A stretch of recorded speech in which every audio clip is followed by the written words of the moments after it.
जरा हल्के गाड़ी हाँको मेरे राम गाड़ी वाला, जरा हल्के गाड़ी हाँको मेरे राम गाड़ी वाला, जरा हल्के गाड़ी हाँको मेरे राम गाड़ी वाला, जरा हल्के गाड़ी हाँको मेरे राम गाड़ी वाला, जरा होले होले गाड़ी हाँको मेरे राम गाड़ी वाला, तो जरा होले होले गाड़ी हाँको मेरे राम गाड़ी वाला।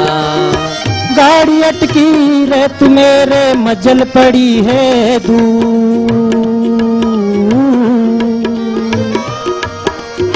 गाड़ी अटकी रेत मेरे भाई मजल पड़ी है दूर, धर्मी धर्मी पार उतर गया, धर्मी धर्मी पार उतर गया, पापी चकना चूर भैया। हल्के गाड़ी हाँको जरा हौले गाड़ी हाँको मेरे राम गाड़ी वाला। ओ, ओ, गाड़ी मारी रंग रंगीली पहिया है लाल गुलाल, गाड़ी मारी रंग रंगीली पहिया है लाल गुलाल, बैठन वाली छेल छबीली, बैठन वाली छेल छबीली, हाँकण वाला राम भैया, हल्के गाड़ी हाँको राम गाड़ी वाला, धीरे धीरे गाड़ी हाँको मेरे राम गाड़ी वाला, जरा होले होले गाड़ी हाँको मेरे राम गाड़ी वाला। क्योंकि राम को हमने क्या बना दिया, कुछ लोगों ने केवल राम क्या है, वानर क्या है, चित्र की प्रवृत्तियां हैं, सीता क्या है, चित्त की शांति है, रावण क्या है, ये माया मोह है, काम है। हमने राम को ऐसा बना दिया केवल वेदांती राम, और वेदांती राम बनाने के कारण हम आज की समस्याओं को भूल गए। वर्तमान का रावण कौन हो सकता है? वर्तमान का रावण जो आज की स्त्रियों का अपहरण करे। वर्तमान का रावण कौन? जो आज बम फोड़ने वाला है। और दशरथ तब भी बैठे हुए थे, डरे हुए तमाम राजा, करीब 300 राजा। एक बात और आपको आश्चर्य होगा, राम जब लौट कर आए 300 राजा भरत के पास खड़े हुए थे। क्यों? भरत ने सबको बुला लिया था, आओ रावण पर हमला करना है। और जब 300 राजा आए और राम लौट कर आए, पता पड़ा कि रावण को तो मार दिया, तो 300 राजाओं ने भरत से कहा, भरत तुमने हमको फोकट बुलाया। ये 300 राजा क्या कर रहे थे और ये राजा पहले क्यों नहीं आए? एक छोटी सी घटना और पढ़ने में आती है। जब राम लड़ रहे थे रावण से, लक्ष्मण बेहोश हो गए, कोई सहायता करने नहीं आया राम की। जरूरत थी जड़ी बूटी की, किसी हवाई जहाज की फ्लाइट की जरूरत थी, चली जाए लक्ष्मण के लिए जड़ी बूटी ले आए। किसी देवता ने सहायता नहीं की, किसी ने अपना रथ नहीं दिखाया, मैं लाकर दे दूंगा। हनुमान गए, जड़ी बूटी लेकर आए। वही राम जब लड़ रहे थे रावण से, रावण को घायल कर दिया, रावण मरने के कगार पर पहुंच गया और राम हनुमान के कंधे पर चढ़कर युद्ध लड़ रहे थे। उस समय इंद्र अपना रथ लेकर आया। राम पैदल क्यों लड़ते हो? रावण रथी विरत रघुबीरा। अरे रावण रथ पर है और तुम पैदल हो, क्यों? ये रथ तब क्यों नहीं याद आया? जब राम को ढूंढना था सीता को, तब इंद्र ने सहायता क्यों नहीं की? जब लक्ष्मण बेहोश पड़े तब सहायता नहीं की? जब राम लक्ष्मण दोनों नागपाश में बन गए तब सहायता के लिए रथ नहीं आया इंद्र का? आखिरी में क्यों आया? तमाम बड़े बड़े उद्योगपति, तमाम बड़े बड़े लोग जब देखेंगे लड़ाई जीत किसकी हो रही है, कहते हैं आसमान में सब खड़े होकर बोलो जय हो। लोगों ने किसकी जय? बोलो जो जीत जाओ उसकी। ये मैं नहीं कहता हूं, ये लिखा हुआ है, समाज में लिखा हुआ है। चौपाई आप भी पढ़ते हैं, सुंदरकांड आप भी पढ़ते हैं। अच्छा हुआ किसने किया? बोले मैंने। इतने हमारे ज्योतिषी महर्षि, मैं इनकार नहीं करता तंत्र मंत्र के प्रति। यहां तो हमने कई तरह से देश को तंत्र मंत्र सिखाया है, लेकिन फिर भी एक बात कहूं, देश का विमान अपहरण होकर चला जाए कामधार की भूमि पर, और पूरे देश की साधना, तमाम देशों का, तमाम संतों का सत्व, तमाम लोगों के आशीर्वाद, हमारे पूरे देश की तंत्र मिलकर 4 आतंकवादियों के दिमाग न बदल पाए, तब कहीं ना कहीं विचार करना चाहिए आखिर राम को हथियार क्यों उठाना पड़े थे। और इसके बाद भी हम चाहें हम मरते रहें, हम जीते रहें इसी प्रकार, तो उसके लिए कोई इनकार नहीं करता। लेकिन आइए, उस समय परिस्थिति में राम गए विश्वामित्र के साथ में नदी के किनारे, और जाकर बताया विश्वामित्र ने, राम ये ताड़का। राम ने कहा किसका राज्य है? विश्वामित्र ने कहा तुम्हारा, तुम्हारे पिताजी का राज्य। राम के मन में मेरे राज्य में ताड़का। बोले हाँ तुम्हारा ही राज्य है, तुम ही इस राज्य के मालिक बनने वाले हो।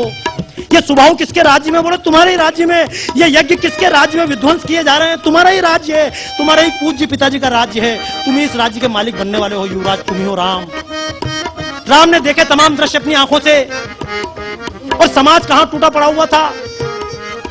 जब लेकर गए एक आश्रम के किनारे एक महिला बैठी हुई, उजाड़ आश्रम, अहिल्या नाम की महिला बैठी हुई, तपस्या लगाए हुए, धुनी लगाए हुए, समाज में से कोई व्यक्ति मिलने नहीं जाता, परित्यक्ता, चरित्रहीन, भ्रष्टा,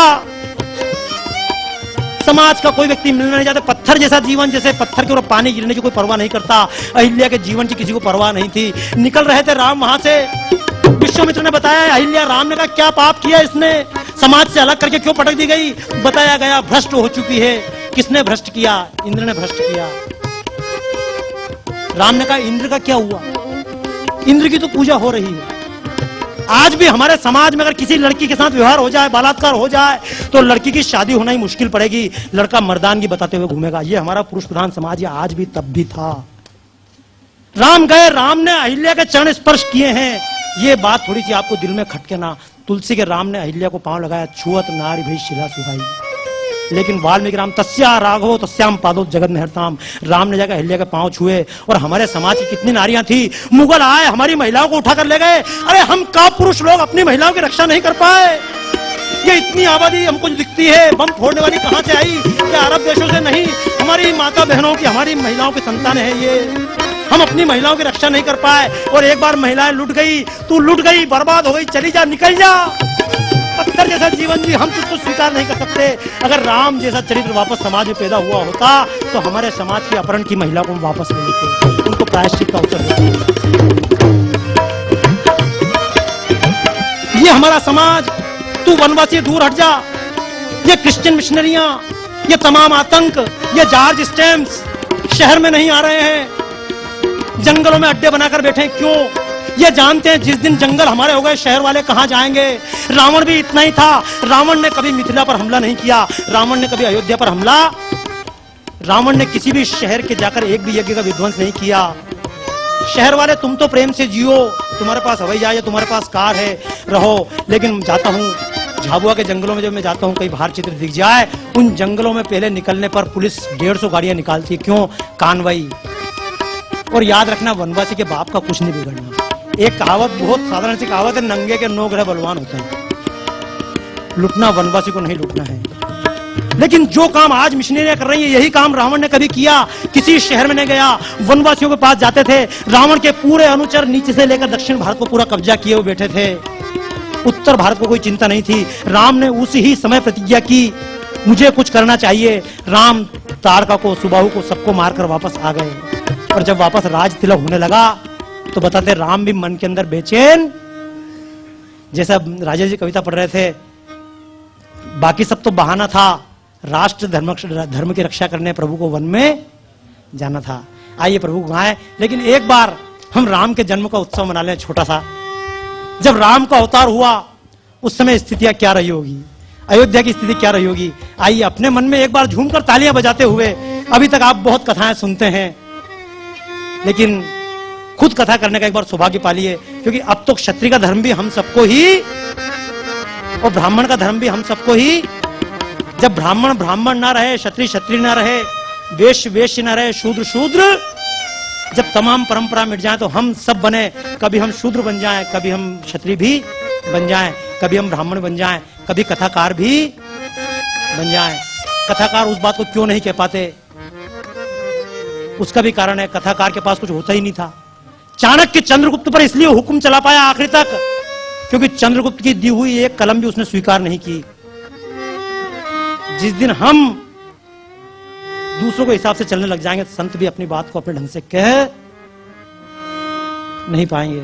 आइए मैं आपसे एक बात अनुरोध करना चाहूंगा, अगर देश में राम की जरूरत है, एक कविता है, किस रावण की बाहें काटूं, किस लंका को आग लगाऊं, और घर घर रावण पग पग लंका इतने राम। या आपने कविता सुनी हुई, तालियां बजाई होगी, लेकिन मैं भी एक बात और कहकर जाता हूं इस कथा का सूत्र। तो मैं भी एक ही प्रश्न पूछूंगा, घर घर रावण पग पग लंका, तो ये घर घर में जो रावण है और पग पग पर जो लंका है, ये क्या रावण आसमान से रस्सी बांधकर उतरे हैं?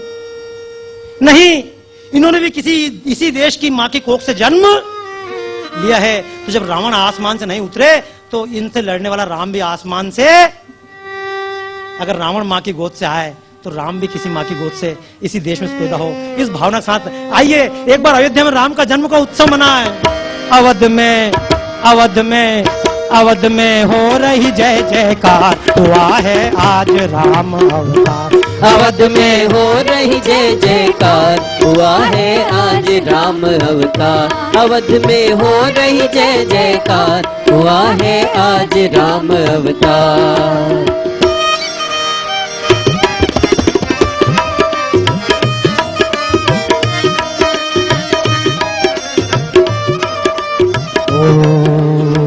माता कौशल्या फूली न समाए, माता गाइए सभी। फूली न समाए, कहते सुमित्रा बलि बलि जाए, कहते सुमित्रा बल बल जाए।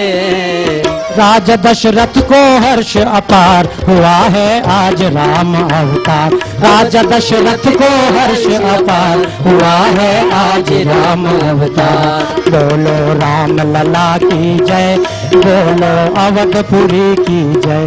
बोलो राम लला की जय, बोलो अवधपुरी की जय। बोलो राम लला की जय, बोलो अवधपुरी की जय। बोलो राम लला की जय, बोलो अवधपुरी की जय। ये राम का जन्म हुआ, बहुत लंबी कहानी है, लेकिन राम कितने समय रह पाए आश्रम, चल दिया आश्रम।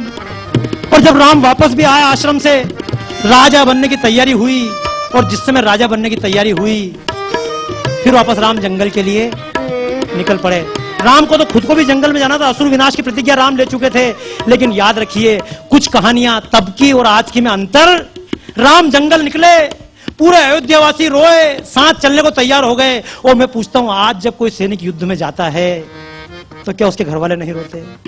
कथा तो वही है। एक बार मान ले हमारे घर की कथा है, कभी राम पैदा हुए, दशरथ के मन में उत्साह था, माता फूली नहीं समा रही थी, हमारा जन्म हुआ होगा, क्या हमारे पिता दशरथ नहीं होंगे? कौन है राम? उत्तर से दक्षिण तक जिसका नाम जुड़ा सब नामों में, अभिवादन में रूप उसी का सुबह में और शामों में। गीत राम के गाए जाते हैं बालक के जन्मों पर, उसी राम की पूजा होती है हरि आचरणों पर, उसी राम के रंग रंगी अपनी ये प्यारी धरती है। और राम नाम को सत्य बताती जाति हरि का अर्थी है। उसी राम की छाया में मंचों पर आया करता हूं, राष्ट्र देव कहकर मैं उसका ध्यान लगाया करता हूं। क्योंकि कहानी नहीं है, कहानी नहीं है, ये तो इतिहास है। कहानी नहीं है, ये तो इतिहास है। युगों को बदलने का ही प्रयास है। और भाव सेवा का मन में जब भी जगे, समझो कि राम कहीं आसपास है। बहुत उपासना करने के तरीके हैं। एक तरीका मंदिर में जाकर कीर्तन कर लें, श्री रामचंद्र कृपाल भजन गा लें। और दूसरा तरीका ये भी है, एक तो कीर्तन कर लें, गीत गा लें। दूसरा तरीका किसी वनवासी को जाकर गले लगा लें। दोनों एक ही राम की पूजा है। हम दूसरी पूजा को भूल गए। राम तो केवट से भी मिले, राम शबरी से भी। हम एक बार किसी वनवासी को जाकर, किसी झोपड़पट्टी में जाकर अगर हम नहीं पहुंचे तो रावण तो वहां पहुंचने वाला है। वो नक्सलवाद के रूप में, मैं जानता हूं, अभी गया था छत्तीसगढ़ में। सरकारी अधिकारी कभी मेरी कथा सुनने में इतने नहीं आते थे, लेकिन एक कलेक्टर वो खुद मुझसे बोले, हम बाबा जी आपका इंतजाम करते हैं, आपको कुछ क्षेत्र में ले चलना चाहते हैं। मैं उनकी कौन सा क्षेत्र? बोले उन क्षेत्र में हम भी नहीं जा सकते हैं जहां नक्सलवाद फैला हुआ है। कलेक्टर को भी चिंता हुई, एसपी को भी चिंता, मैं जानता हूं देवताओं को भी चिंता हो रही है। जिनको हम कहते हैं भ्रष्ट हैं उनको भी चिंता है, नेताओं को भी अंदर अंदर चिंता। मैं जानता हूं राम मंदिर में कई लोगों ने चुपचाप अंदर खाने पैसे दिए, बोले नाम मत छापना, रसीद नहीं चाहिए, पैसा ले जाइए। क्योंकि राम को तो वो भी अंदर से मानते, बुरे से बुरे आदमी। अरे जब रावण भी राम की पूजा करता था तो राम की पूजा तो और कोई नहीं करेगा। राम तो सबके अंदर, बुरे से बुरे आदमी भी अच्छा। क्योंकि मैं कई बार कहता हूं अच्छे से अच्छा आदमी अच्छा नहीं है। इतने व्यापारी बैठे हुए हैं, कर्मचारी बैठे हुए हैं, लेकिन हम बहुत बड़े ईमानदार। क्या हमारे व्यापार में इतनी ईमानदारी है? सबसे बड़ी ईमानदारी बेईमानी के धंधे में होती है। आप किसी को 200 रुपया देंगे तो 10 जगह कागज पे साइन, क्यों सत्यन जी करवाते हैं, साइन करवाएंगे, हम करवाते हैं साइन। लेकिन सट्टे की पर्ची लिखने वाला जरा सा लिखकर देता 3/2 जा, और अगले दिन वो कहता है कि ला, और उसमें चेक करने वाला कोई नहीं, ना एफिडेविट है, ना कोई नंदकिशोर जी को बाद में बुलाते हुए बीच में निपटारा करा। क्यों सत्य उसने गलत बात है क्या? हम देखते हैं बेईमानी के धंधे में, मैं जानता हूं जो जितना बड़ा बेईमान होता है उसके अंदर भी, रावण के अंदर भी जब राम थे, रावण ने भी मरते समय राम कहा, तो राम का महत्व हम सब समझते हैं। और कई बार तो जो ऊपर से धार्मिक दिखने वाला होता है वो अंदर से कमजोर निकलता है। जो कई बार हमको दुष्ट दिखता है उसके अंदर राम की संभावना ज्यादा पैदा होने लगती है। इसलिए अंगुलीमाल संत बन सकता है, बुद्ध कोई राजा का लड़का सन्यासी बन सकता है। ये स्ट्रीम पे जो बदलाव आता है, और मैं सोचता हूं राम कथा का टाइम आया नहीं, क्योंकि जब राम के ऊपर कार्यक्रम करें तो रामायण सुनने वाले बहुत हैं, राम कथा सुनने वाले बहुत हैं, लेकिन जितनी तुलसीदास की प्रति छपी है, क्या उसकी 0.055 भी कोहली जी की पुस्तक छपी है? क्योंकि इसको सुनने के लिए अभी समय नहीं आया। इसलिए मैंने कहा था मेरी कथाएं बाहर कहीं हो पाती हैं, अलग हो पाती, या तो बिल्कुल वनवास में हो पाएगी, या फिर बिल्कुल जहां समझने वाले हैं कि साइंटिफिक दृष्टि समझ सके। क्योंकि राम का तो अर्थ क्या है? राम का अर्थ ये भी राम की पत्नी कौन? सीता। और सीता का अर्थ क्या है? किसी भी वैदिक विद्वान से पूछिए सीता का अर्थ क्या है। सीता का अर्थ होता है जब जमीन पर हल चलाते हैं तो हल में जो लोहे की फाल लगी होती है उसको सीता। ये सीता मैं नहीं कहता, किसी वैदिक विद्वान से पूछिए, हल के अंदर जो फाल लगी होती है उसको कहते हैं सीता, और हल की जो लाइन बनती है खुदाई की उसको कहते हैं सीता। और सीता किसकी पुत्री है? भूमि की। सीता हल चलाते समय मिली थी, यानी इस देश की धरती में से सीता पैदा हुई, धरती में समा गई। इस धरती का प्रतीक है हमारी सीता। और सीता के 2 पुत्र हैं। कौन? एक लव और दूसरा कुश। लव प्रतीक है खनिज का, लवण, कई सारी खनिज वनस्पति का प्रतीक। कुश का मतलब होता है घास, कुशासन। कुश यानी घास, लव यानी खनिज। इस देश की खनिज और वनस्पति देने वाली भूमि, और इस भूमि पर अधिकार किसी रावण का, और रावण की लंका सोने की। क्या ये देश की स्थिति आज नहीं है? भूमि हमारी, खनिज हमारा, लेकिन हमको लोहा महंगा मिलेगा, चाइना हमारा कच्चा लोहा ले लेगा। हमारे देश की अच्छी चाय विदेश में, अच्छे चावल विदेश में, अच्छी बादाम विदेश में। राम ने कुछ नहीं किया। हमारा देश कर्जा युक्त होता गया और लंका सोने की बनती गई। क्या आज अमेरिका सोने का नहीं बन रहा है? क्या आज जापान सोने का नहीं बन रहा है? राम ने भी एक आंदोलन चलाया था, देश के व्यक्ति को जगाया था, लेकिन उस कथा पे मैं नहीं जाना चाहता हूं, क्योंकि राम की कथा का तो बहुत विस्तार है। मैं उस कथा पे नहीं जाऊंगा। मैं केवल एक बार चाहूंगा, हम सब जिस दिन अत्याचार के खिलाफ उड़ने लगे उस दिन इस देश की राम कथा लिखाना चालू होगी। और जब तक हम केवल रामायण के गीत गाते रहे तो रामायण के गीत गाने देश में कभी बंद नहीं हुए, लेकिन राम का मंदिर टूट गया। शंकर के गीत देश में बंद नहीं हुए, कांवड़ यात्राएं बंद नहीं हुई, हर हर बम बम के नारे कभी नहीं हुए बंद, लेकिन हर हर बम बम हम कहते रहे। और कैलाश पर्वत हमारे हाथ में नहीं बचा। ये कैलाश अगर जाना हो तो चाइना के पास जाकर हाथ फैलाकर वीजा मांगना पड़ता है। हम बम बम के नारे लगाते रहे और देश में बम भी फूटते रहे। आइए इन बातों को याद करते हुए, राम भी निकले थे, और अगर आपने भी कोई ऐसा काम प्रारंभ किया तो ये रोना कहीं ना कहीं आपके घर पर भी होगा और हमारे मनों में भी। जब 2 घंटे समय आप यहां देकर आए तो मन का तो कोई ना कोई एक पक्ष कह रहा होगा, क्यों चला गया 2 घंटे और दुकान पे बैठता। ये महाभारत कहीं बाहर नहीं होता, महाभारत हमारे हर समय हमारे मन में होता है। राम भी जब जंगल निकले थे पूरे नगरवासी साथ साथ निकले। आज भी जब सैनिक लड़ने के लिए निकलता है तो पूरे घर वाले रोते हैं। एक बार उस परिस्थिति की कल्पना कीजिए जब राम घर छोड़कर अयोध्या के लिए निकल पड़े। छोड़ चले आज हमारे राम अयोध्या छोड़ चले, छोड़ चले आज हमारे राम अयोध्या छोड़ चले, छोड़ चले आज हमारे राम अयोध्या छोड़ चले।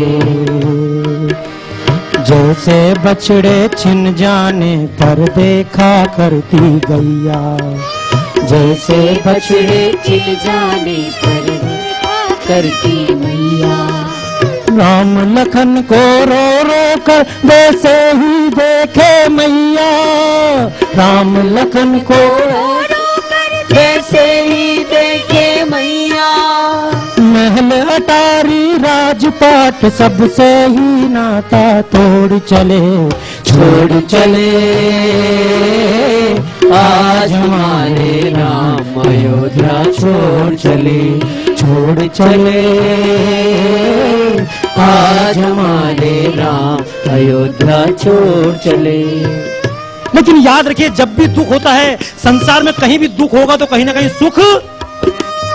अगर घर पे कुछ ज्यादा आया तो कहीं ना कहीं ज्यादा जाएगा भी। अगर एक तरफ लहर उठी, ज्वार उठा, तो कहीं ना कहीं भाटा भी। इधर लोग रो रहे थे तो दूसरी तरफ लोग हंस भी। कहीं जंगल में अयोध्या वासी अगर रोते थे तो जंगल वासी हंसते थे। अयोध्या वाले कहते थे हमारा सब कुछ लूट गया, तो जंगल वाले कहते थे आज हमने सब कुछ, आज अपने नरेश लेके वनवासी वेश, आज अपने नरेश लेके बनवासी वेश। आप इसको गा लेंगे, लेकिन दो तरीके होते हैं गाने के, मैंने फिल्मों में देखा है। जब व्यक्ति गाते हैं तो कई बार जब स्टूडियो में मोहम्मद रफी ने भी गाया होगा तो गाते समय गायक की आंख से आंसू आ जाते हैं, शायद जितना गाया जाता है। फिल्मों में जब व्यक्ति काम करता है जब तक उसको जिएगा नहीं तब तक आनंद। मैं भी आपको सत्य बता रहा हूं, राम पर जब पहली बार मैंने प्रदर्शनी बनाई थी, एक कलाकार के रूप में बड़ा शान से भाई साहब की किताबें पढ़ी, चक्रवर्ती राजगोपालाचारी की पढ़ी और सबकी मिला के प्रदर्शनी बनाई। लेकिन जिस दिन प्रदर्शनी को लेकर रेलवे स्टेशन गया था रखने के लिए, उस दिन 1.5 घंटे स्टेशन पर बैठकर रोया था। मुझे लग रहा था मेरे प्राण निकल गए। ये गीत इस प्रकार गाने के नहीं, अगर हमने वनवासी के गीत गाए तो नकली हो जाएंगे। एक बार खुलकर गाना तो सीखे। ये वनवासी बाबा रामदेव जी कैंप दिल्ली में लगते हैं, लगते हैं, कलकत्ता में लगते हैं, इलाहाबाद में लगते हैं, तमाम बड़ी सिटी में लगेंगे। अमेरिका में बाबा जी से मिला, वहां पे भी कैंप लगते हैं। आज तक बाबा रामदेव जी का शिविर झाबुआ में नहीं लगा। किसी वनवासी क्षेत्र में, जिन क्षेत्रों में जाता हूं वहां पर बाबा जी के शिविर की जरूरत ही, क्योंकि वहां जाकर बाबा जी बोलेंगे कोलेस्ट्रोल, तो गांव वाला बोलेगा फिर से बोल। कोलेस्ट्रोल का मतलब उसको पता। और देखिए झूठी बीमारी का झूठा इलाज होता है। बाबा जी कहेंगे दोनों पैर लंबे करो, अब चक्की चलाओ। अब चक्की है ही नहीं। और मेरा कहना अगर असली चक्की घर पर चलाई होती तो 2 किलो आटा फोकट में, और लाइट की बचत भी, और बाद में टिकट देके भाषण सुनने भी नहीं जाना पड़ता। तो मैं बता रहा हूं, दिल्ली में रहकर अगर ये तमाम बीमारियों से मुक्ति पाना है तो इसका एकमात्र तरीका जो फ्लोरिडा की यूनिवर्सिटी में पढ़ाया जा रहा है, कैलिफोर्निया की यूनिवर्सिटी में, डिप्रेशन से मुक्ति के लिए तकिया फाड़ो। एक इलाज यही तकिया फाड़ इलाज, उसका नाम ही तकिया फाड़ इलाज है। ये शायद कुछ बातों पर चर्चा करूंगा, क्योंकि आज तो मैं खुद भी नहीं समझ पाया कहां से शुरू कहां खत्म। क्योंकि रामचरित तो कहीं से भी उठा लो, गुलाब जामुन को इधर से खाओ तो भी, और इधर से खाओ तो भी, और बीच में तोड़ के खाओ तो भी। ये राम का चरित्र कोई भी मैं पढ़ूं, राम कथा अच्छी लगे तो ये मत समझना बाबा जी सुना रहे थे इसलिए अच्छी लगी, या कोहली जी ने लिखी तो ये मतलब नहीं कोहली जी बहुत अच्छे हैं। ये तो राम चरित्र अपने आप में अच्छा। राम तुम्हारा चरित्र स्वयं काव्य है, और कोई कवि बन जाए सहज संभाव्य।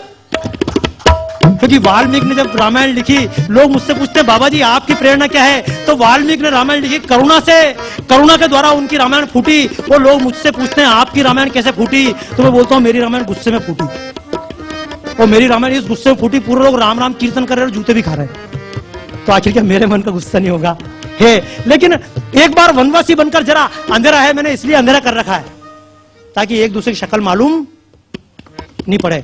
और मैं तो कई बार गांव में समझाता हूं जिनकी अच्छी आवाज है एक बार हनुमान चालीसा गाओ, क्योंकि आजकल तो हनुमान जी की पूजा भी करते हैं, हनुमान चालीसा पढ़ते हैं, लेकिन कैसे पढ़ते हैं? ऐसे पढ़ते हैं जैसे पहले अपने पिताजी पढ़ते थे, जय हनुमान ज्ञान गुण, ऐसे पढ़ते हैं क्या? नहीं, इधर नहाएंगे 2 लोटा जय हनुमान ज्ञान गुण सकल जगत महावीर गुण। क्यों? हनुमान जी से हम क्या कहना चाह रहे हैं? हनुमान जी सुनना है तो सुन लो, अपन तुम्हारी तरह फुर्सत में नहीं है, तुम्हें तो ऑफिस जाना नहीं, नौकरी पे भी, और तुम्हें कोई जनसंपर्क के लिए भी नहीं जाना है, 50 काम और दूसरे भी हैं मेरे पास में।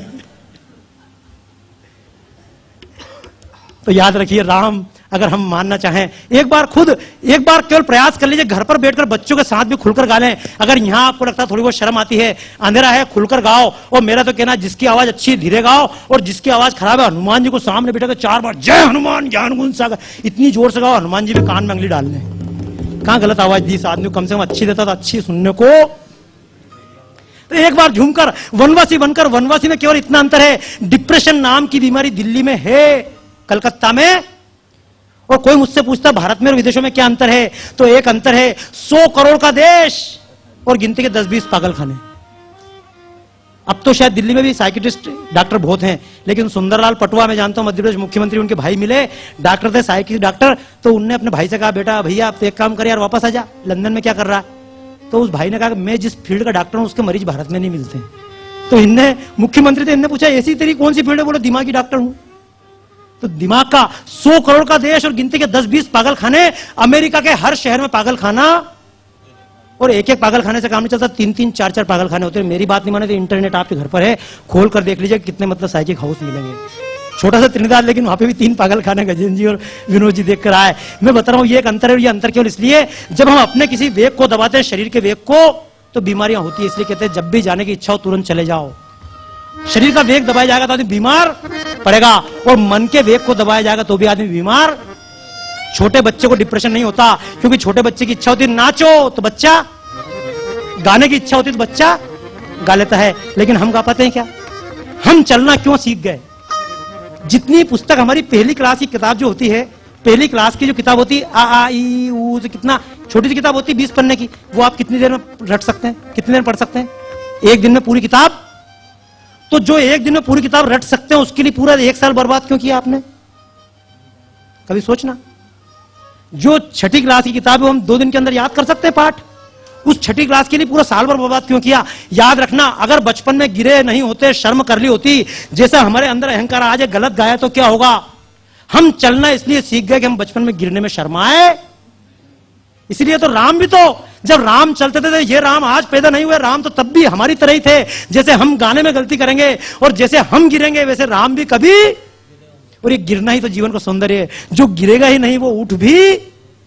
ठुमक चलत रामचंद्र, ठुमक चलत रामचंद्र, बाजत पैजनिया, ठुमक चलत रामचंद्र, ठुमक चलत। बिल्कुल, क्योंकि तो टाइम जितना है, मैंने बताया संगीत प्रकार उस प्रकार माइक से कर नहीं पाया, लेकिन फिर भी समझ के हम इसलिए कर लेते हैं क्योंकि हम गाने में शर्माएंगे तो अब भी हम आगे नहीं बढ़ पाएंगे। बच्चे तमाम इसलिए आगे बढ़ सकते हैं क्योंकि बच्चे कभी किसी बात में शर्म, तो थोड़ा सा एक बार मन को झूमकर अपने आप को बच्चा बनाइए। हम चाहे अपने लिए कितने ही बड़े हों, लेकिन अपने माँ बाप के लिए तो अभी भी बच्चे ही।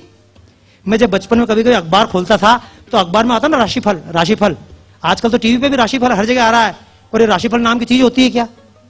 हर आदमी, मैं तो कई बार कहता हूं, हर अखबार में आता है ये पार्टी जीतेगी और ये पार्टी, लेकिन सारी पार्टी, जितने पंडित हैं, इन सब पंडित से बड़ा देश में एक पंडित है, अनिल अंबानी। क्योंकि तमाम देश के ज्योतिषियों ने घोषणा की बीजेपी आ रही है, बीजेपी आ रही है, किसी ने घोषणा की वो आ रही है, लेकिन वो इतना बड़ा पंडित था, उसकी घोषणा कि सरकार रिजल्ट आए उसके पहले सोनिया गांधी जाके मिल ली है। आप अखबार उठाकर पढ़िएगा, जिस दिन सरकार बनी, चुनाव हुआ और चुनाव होकर रिजल्ट आया, रिजल्ट आने के पहले मुकेश अंबानी, अनिल अंबानी जाकर सोनिया गांधी से, देश के तमाम ज्योतिषियों रिजल्ट झूठ निकले कि फला पार्टी आ रही, ढिका पार्टी आ रही है। और हर जब भी कोई रिजल्ट होता है तो तमाम तरह के लोग बोलते हैं हमारे कारण ऐसा हुआ, हमारे कारण ऐसा, लेकिन वास्तव में किसी ज्योतिषी के कारण ऐसा नहीं हो रहा है। मेरा कहना है इन सब बातों को हम दिमाग से निकाल दें, केवल एक बार बच्चे बनकर खुद गाना सीख जाएं। वनवासियों ने किस प्रकार गीत गाए होंगे और कैसे गाते हैं? वनवास में तो इस प्रकार से भी कई बार गीत गाते हैं, चिल्लाकर जिसकी जैसी आवाज वैसा। एक बार गा लीजिए, फिर हम राम के जीवन को बिल्कुल अंतिम स्थिति तक ले जाकर, बहुत संक्षिप्त में क्योंकि समय भी होता जा रहा है, एक बार झूमकर ऐसा मानकर कि राम हमारे अंदर प्रवेश, ये हमारा मन भी जंगल बनता जा रहा है। जहां मोह के गीत है, जहां कांटे हैं काम क्रोध के, ये मन जंगल ही तो है, लेकिन इस जंगल में आज अपने ने रेश लेके वनवासी वेश, आज अपने नरेश लेके बनवासी वेश, आज अपने नरेश लेके वनवासी वेश, आज अपने नरेश लेके बनवासी वेश, देने हमको आनंद हरने को सारे क्लेश, देने हमको आनंद हरने को सारे क्लेश, छोड़ आए हैं आज अवध धाम रे, छोड़ आए हैं आज अवध धाम रे, बोलो राम सिया राम जया राम रे, बोलो राम सिया राम सिया राम रे। इनके स्वागत में नैना बिछाओ रे, आज जंगल में मंगल मनाओ, आज जंगल में मंगल मनाओ रे। हा हैया हैया हा हैया हुर हुर, हा हैया हैया हा हैया हुर। ये अगर गा भी लिया तो मैं तो बहुत सीधी सी बात करता हूँ, विज्ञान और उसमें कोई अंतर। ये बाईपास क्यों कराना पड़ता है? क्योंकि जिन जगह से खून बहता है, अगर शरीर की नाली रुक जाए तो कचरा सड़कों पर आता है, और हमारी धमनी और शिरा में कहीं पर भी अगर कोई रुकावट आ जाए तो फिर खून को जाने के लिए दूसरा रास्ता बाईपास का बनाना पड़ता है। ये प्राणायाम भी क्या है, मैं प्राणायाम साधारण नहीं करता, मैं तो एक बात कहता हूं, खूब जम के गाओ, इतनी जोर से गाओ कि सांस अंदर लेने की अपने आप अंदर, जब इतनी ताकत से गाता हूं सांस ऐसे अंदर जाकर घुसती है बिल्कुल प्राण प्राण में, रोम रोम में, तो गाना भी अपने आप में व्यायाम। तो आपके सामने दोनों ऑप्शन है, या तो सुबह बैठ के वैसे ही बिना काम के हवा अंदर करना, बाहर निकालना चक्की की तरह, या फिर एक बार इतनी जोर से, आज अपने नरेश लेके वनवासी वेश, आज अपने नरेश लेके वनवासी वेश, देने हमको आनंद हरने को सारे क्लेश, देने हमको आनंद हरने को सारे क्लेश, छोड़ आए हैं आज अवध धाम रे, छोड़ आए हैं आज अवध धाम रे, बोलो राम सिया राम जय जय राम रे, बोलो राम सिया राम जय जय राम रे। ये कथा तो बहुत लंबी चलती रहेगी, लेकिन मैं चाहूंगा, बहुत पहले जब मैं यहाँ पर आकर अलग अलग प्रोग्राम कर रहा था, यहाँ तो कर ही नहीं पाया, ये तो पूरा मेरा कार्यक्रम है राष्ट्र कथा, जो 6 दिन तक 8 दिन तक जितने दिन चाहो चलता रहता है। लेकिन बहुत दिनों से इच्छा थी, मेरे मित्र भाई राजेश जी, जगदीश जी कई दिनों से बात कर रहे थे, बाबा जी यहाँ पर भी कुछ काम किया जाए, यहाँ पर स्थापना की जाए, भारत भक्ति संस्थान की अपन जो करते हैं यहाँ पे भी स्थापना करें। तो मैंने पहले राजेश भैया को बोला, मैंने कि राजेश भैया ने क्या करना पड़ेगा, मैंने जी कर लो। बहुत पहले सत्यभूषण जी यही बात चल रही थी, भारत भक्ति संस्थान की स्थापना, बोले हम क्या करें। तो राजेश जी ने मुझसे कहा बताओ क्या करें, कहां पर भेजना है, कहां क्या करना है। तो मैंने उनसे सीधा कहा भैया मैंने कि मेरा भारत भक्ति संस्थान बंबई में है। तो इनने कहा फिर ये सारा हिसाब किताब, तो मैंने इनसे कहा उस संस्थान से तुम्हारा कोई मतलब नहीं। बोले क्यों, मैंने कि मैं ये कतई नहीं चाहता कि दिल्ली का पैसा इकट्ठा करूं और बंबई में ले जाकर आश्रम बनाऊं। मैं तो जंगलों में भी जाता हूं, तो जंगल में पैसे लेकर, बाहर शायद फोटो आपको मिल जाएंगे, मैं जंगल में जाता हूं, एक दिन भर मजदूरी गांव वालों के साथ करता हूं, उनके साथ घूमना, उनके घर पर रहना, क्योंकि वनवासी को पैसे की आवश्यकता इतनी नहीं जितनी हमारे प्रेम की आवश्यकता। राम अयोध्या खाली हाथ गए थे, तो मैं चाहता हूं प्रेम से एक बार हम उनके पास तक पहुंच जाए, मेरे मन की इच्छा होती है। मैंने इनसे एक ही बात कही, मेरी इच्छा है, जैसे मेरी एक पुस्तक भाई साहब ने देखी थी साइंस, जब अमेरिका के लोगों ने मुझसे कहा था कि मतलब तुम्हारा भारत ऐसा, तुम्हारे भारत में महानता का क्या है, तो मैंने भी फिर सर्विस छोड़कर 1 साल तक केवल एग्जीबिशन लगाई और अमेरिका में जाकर खड़े होकर पूछा था कि हवाई जहाज का आविष्कार किसने किया। और जब उन्होंने कहा राइट ब्रदर्स, मैंने कहा रॉन्ग, राइट ब्रदर्स से 8 साल पहले मुंबई में गिरगांव चौपाटी पर हवाई जहाज उड़ाया गया था। वायरलेस का आविष्कार किसने किया, जितने पढ़े लिखे हैं सारे कंफ्यूज होकर बोलेंगे इटली के गुलीलिमो मार्कोनी। मैंने की सच बात कोनी, इटली के गुलीलिमो मार्कोनी से 1 साल पहले बंगाल के जगदीश चंद्र बसु ने वायरलेस बनाकर घंटी बजाकर दिखा दिया था। ये प्लास्टिक सर्जरी लंदन में पुस्तक रखी हुई है, जेंटलमैन मैगजीन, उसके 1794 के अंक में छपा, भारत के वैद्य ने प्लास्टिक सर्जरी की थी। और मजे की बात है, इसके लिए किसी साइंस में जाने की आवश्यकता नहीं है। अब तो हमको बताना पड़ रहा है यहाँ राम गए थे और वहां गए थे, लोग पूछते प्रमाण, मैंने की प्रमाण हमारा काम है बताना, प्रमाण तुम ढूंढो। हम तो एक बात जानते हैं, अभी नासा ने खोज की, कुछ दिन पहले बड़ी बड़ी ऑब्जर्वेटरी स्थापित हुई, उन्होंने अमेरिका की तरफ बड़े बड़े सैटेलाइट लगाए, फोटो खींचकर कहा मंगल ग्रह का रंग लाल है। मैंने कहा कमाल है, हमारे गांव का बिना पढ़ा लिखे पंडित बोलो कि मंगल की प्रॉब्लम है तो बोलेगा लाल रंग का मूंगा पहन ले। हमारे यहाँ खुदाई में कोई ऑब्जर्वेटरी नहीं निकलती। अब बोलते हैं गुरु का रंग पीला है, मैंने कि तुम्हारे दिमाग का पेज ढीला, हमारे गांव की बिना पढ़ी लिखी महिला जानती गुरुवार का व्रत है तो पीले रंग की साड़ी पहन लो, क्योंकि इतिहास तो हमको गलत ही पढ़ाया जाएगा।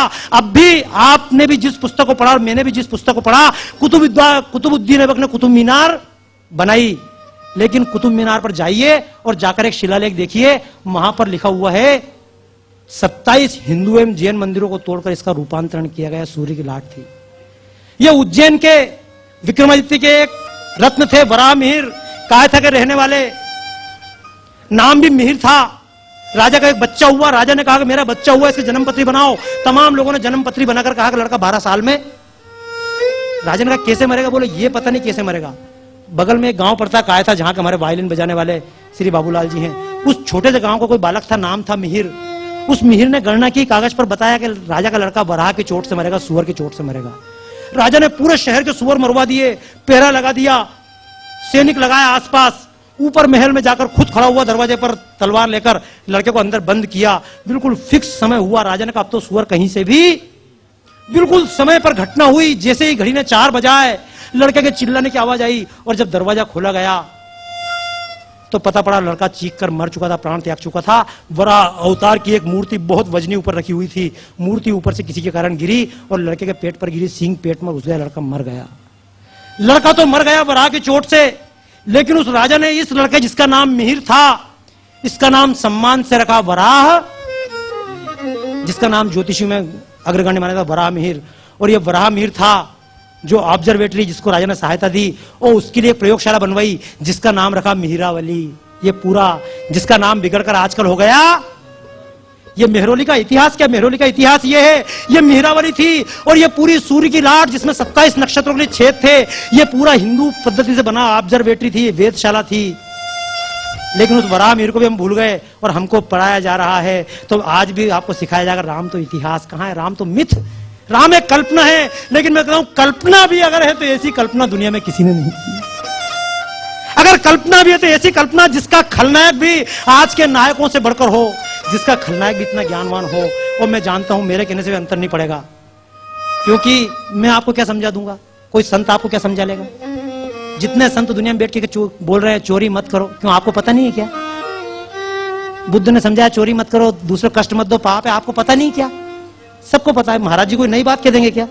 भले कोई से भी बापू हो या कोई से भी संत हो, कोई नई बात आपको, क्योंकि ये जो मैं कह रहा हूं एक शब्द समझ लीजिएगा, आपको अच्छा लगे क्योंकि मैं आपके मित्र के नाते बोल रहा हूं, इसलिए बुरा लगे तो मान लीजिए कि बुरा था बाबा का था और अच्छा था तो राम कथा है ही। ये अलग अलग रूप में राम कथा है।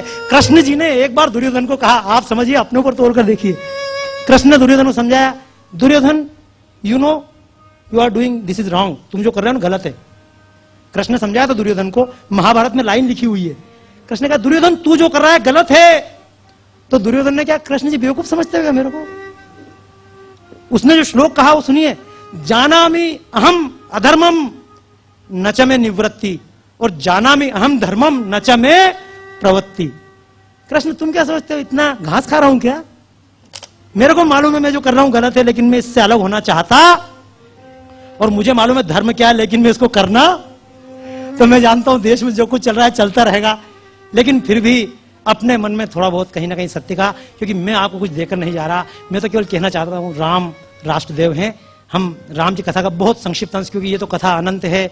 अभी तो मैं जिन बातों को लेकर खुद भी कथाओं में रोता हूं वो राम के जीवन के ऐसे ऐसे प्रसंग है, क्योंकि राम का जीवन तो प्रत्येक प्रसंग हमारा है। राम की घटना प्रत्येक हमारे जीवन में पल पल आती है। हम हड्डियों को ढेर लगे देखते हैं, हम ये तमाम घटनाएं देखते हैं, हम महिलाओं के बारे में अत्याचार पढ़ते हैं, हम अपने समाज की विद्वेषणा देखते हैं कि बाहर अत्याचार रावण का अट्टहास गूंजता और हम घर में घुस जाते हैं। तो क्या हम रामायण अपने घर पर नहीं देख रहे हैं? क्या हमारे जीवन में रामायण घटित नहीं हो रही है? लेकिन उस राम की तलाश है, उस राम को हम ढूंढने निकल पड़े। बाहर ढूंढेंगे तो राम मिलेगा समाज में, और अंदर जाएंगे तो भी राम मिलेगा अपने आप के अंदर। ये घटना अगर हम चाहें तो रामलीलाओं के माध्यम से जन जन तक पहुंच सकती है। मैंने भी अभी बीच में प्रयोग किया था, 500 बच्चे एक स्कूल के थे और 500 बच्चों ने रामायण की, लेकिन उस राम के प्रसंग थे वो आज के प्रसंग से पूरे मिलते जुलते थे।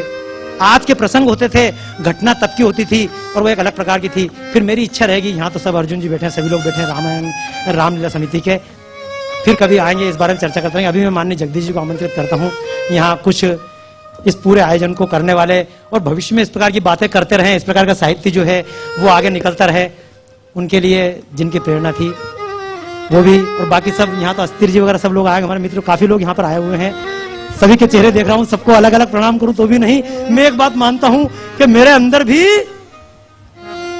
है कि नहीं, इसलिए जब कोई मेरे पैर छूने आता तो पहले मना कर देता हूं, क्योंकि मेरे अंदर का राम और आपके अंदर का राम अलग अलग नहीं है। इसलिए जब कहता हूं अहम ब्रह्मास्मि, इतना करने के बाद में आपको अपने पैर छीनने के लिए मजबूर करूं, तो इसका मतलब मैं आपके ब्रह्म को मेरे ब्रह्म से कम समझता हूं। ये काम मैं तो नहीं कर सकता, और मैं इसलिए कई बार बोलता हूं घर पर जाकर अपने माता पिता के चरण स्पर्श कर ले, तो वही चरण स्पर्श मुझे भी और वही चरण स्पर्श राम को भी, ये परंपरा है। लेकिन इन बातों को आगे लेकर मैं माननीय जगदीश जी को माइक सुपुर्द करता हूं। फिर अगली, केवल आपका इतना समय मैं नहीं लूंगा, बाद में केवल राम का जो राज तिलक है उसके लिए हम झूमते गाते हुए फिर कार्यक्रम का समापन करेंगे। मैं तो इसके बाद में जानता हूं बहुत होगा, कथा बहुत लंबी है, लेकिन उस कथा में नहीं जाते हुए सभी हम अब कार्यक्रम का जो समापन करें धूमधाम से करें, और उसी तरह से करें जिस तरह से भारत माता की आरती। क्योंकि कई बार मैं जब वंदना करता हूं, भारत माता की आरती करता हूं, तो लोग पूछते हैं ये कौन सी माता। और कई बार एक दो जगह मेरा ऐसा भी तांत्रिकों से जरा उलझन हो गई थी, और जब तांत्रिकों से उलझन हुई तो बाद में बोले जैसे कि नमस्कार या जय राम जी की जगह रमेश जी ने चालू किया जय हिंद। तो वास्तव में अगर हम राम की आराधना करें, केवल राम की आराधना, गंगा की आराधना करें केवल गंगा की आराधना, होगी, किसी वैष्णो देवी की आराधना करी, केवल एक तीर्थ की आराधना होगी। लेकिन जिस दिन हमने भारत माता की आराधना करी, तो भारत माता की आराधना में कृष्ण है, भारत माता की आराधना में राम है, भारत माता की आराधना में 52 ज्योतिर्लिंग हैं, और चारों, अच्छी कविता बनाते हैं आप लोग, मैं जानता हूं, कला हम सबके अंदर है। और ये भारत भक्ति संस्थान के मार्फत हम लोगों की कलाएं जागृत कर सकें, समाज के काम में कर सकें। हम कुछ कामों के लिए बाहर से इनवाइट करना बंद करें, हम अगर कथाएं करें, खुद करना सीख जाएं। क्योंकि कोई पंडित जी आए और हमको अगर कथा सुनाए, वो एक अलग बात है, पंडितों का काम है, उनको घर चलाने के लिए हमारा संस्कार बना हुआ है। लेकिन ये काम हम खुद भी करना प्रारंभ करें। और ज्यादा नहीं तो अर्जुन जी से एक बात कहूंगा, एक लक्ष्य बनाकर आप सोच लें कि रामलीला की जितनी भी मंडली आएगी, उसमें कम से कम 10% लोकल के लोग शामिल होंगे। अगर दिल्ली वाले इतना भी कर सकें तो एक नई राम कथा की शुरुआत हो जाएगी।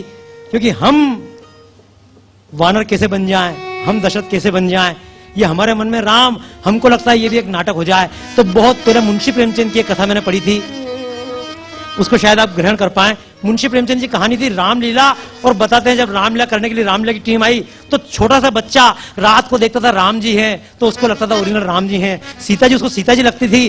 बाप के लिए वो कमर्शियल कलाकार थे। और बताते हैं 10 दिन रामलीला करने के बाद में, ये कभी कहानी मिले तो पढ़ने का प्रयास कीजिएगा, 10 दिन जाने के बाद में आखिरी में कुछ लेन देन में घपला हो गया। तो बच्चे का बाप जो सरपंच था उसको पैसे देने लगा, उसने पैसे काटे।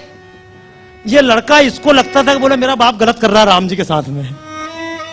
और बताते हैं जब लड़का राम जी गए तो पिता ने पैसे काटे, राम जी उदास हुए, बच्चा बहुत उदास हो गया। और बच्चा राम जी को छोड़ने के लिए शहर के बाहर तक गया।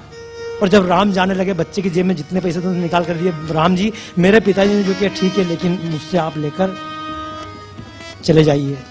वो जितना भोलापन उस बच्चे का है, वो शायद भोलापन हमारे पास ना हो। लेकिन एक बार बनने का प्रयास तो करें।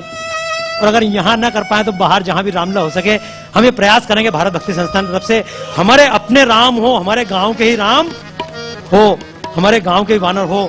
हम जब खुद उस चीज में इन्वॉल्व हो जाएंगे तो बहुत बड़ा अंतर आ जाएगा। मैं सभी से अनुरोध करूंगा, हम इस कथा में अगर घुसेंगे तो बहुत लंबी जाएगी।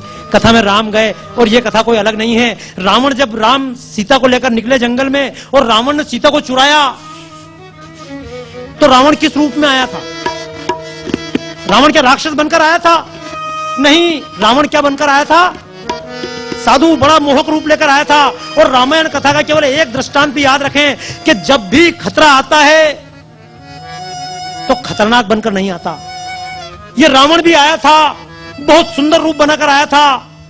और ये अंग्रेज जिन्होंने हमको 250 साल तक गुलाम बनाकर रखा, ये भी क्या पिस्तौल लेकर आए थे? ये भी क्या तोपे लेकर आए थे? क्या तलवार लेकर आए थे? जैसे रावण साधु बनकर आया था, ये अंग्रेज भी बहुत अच्छा माल बेचने के लिए हमारे घर पर आए थे।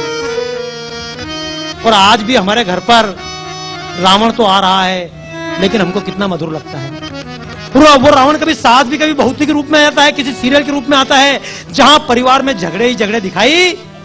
मेरे को आज ये संयोग से सीरियल देखने काम पड़ा, अमिताभ जी घर पर था और देख रहा था, उसमें वही झगड़ा, पति पत्नी से बोल रही, पत्नी पति से बोल रही, तेरे को देख लूंगी तेने। ऐसा जिस बोलने की भाषा है, क्या दिल्ली में आपके घरों की यही भाषा है? नहीं। लेकिन याद रखना, 10 साल तक सीरियल देखते रहना, 10 साल बाद यही घटना हमारे घरों पर दिखाई रही। क्योंकि जो जैसा सुनता है, जो जैसा देखता है, वैसा ही सोचता है, और सोचते सोचते धीरे धीरे वैसा ही।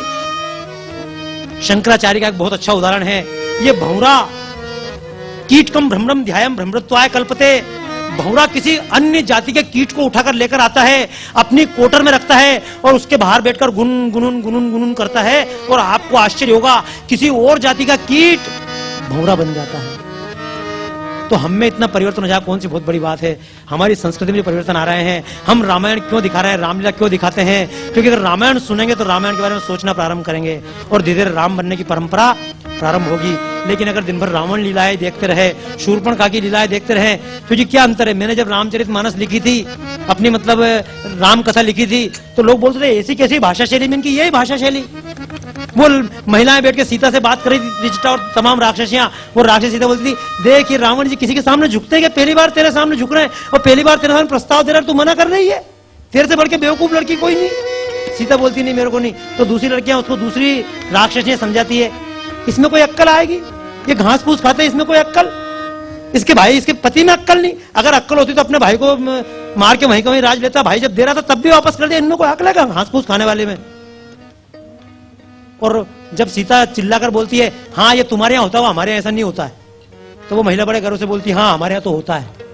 हमारे भाई रावण कुबेर को मार के उसका विमान लेकर आए थे, देख भाई को उसने मार दिया, हमारे यहाँ सब चलता है। यानी जिन परंपराओं पर हम शर्म किया करते थे उन परंपराओं पर हम गर्व करने लगे। आज भाई भाई की लड़ाइयां होंगी, टीवी पर अखबार में आएगा, और वो भी उनके लिए शर्म की बात नहीं है। ना उनके लिए शर्म की बात है, ना उनके दम पर ऊपर उठने वालों के लिए शर्म की बात है, ना उनके साथ जाने वालों के लिए शर्म की बात है, ना उनके अंडर में काम करने वालों के लिए शर्म की बात।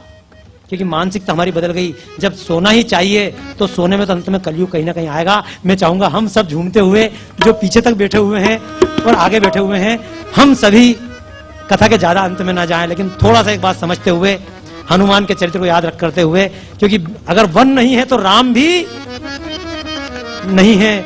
अगर ना वन में जाते तो केवल राजा रह जाते। वो जटायु की हाथों से चिता जलाते हैं, शबरी के घर में जाके बेर खाते हैं, स्वाभिमान सोए देश का जगाते हैं, भाई कहे गुरु को गले लगाते हैं। आओ ऐसे राम जी के गीत गाएं हम, वाणी नहीं कर्म द्वारा गीत गाएं हम उनको ध्याएं। और थोड़ा सा भी अगर रामायण को एक चौपाई भी अपने जीवन में उतार पाएं, और ये एक चौपाई क्या हो सकती है, ये एक चौपाई केवल रामायण की है। उस चौपाई को अगर वास्तव में सुन लिया और अंदर उतार लिया तो फिर ना भाषण की जरूरत पड़ेगी, ना किसी संत के प्रवचन की जरूरत पड़ेगी, ना आस्था टीवी की, ना संस्कार टीवी की।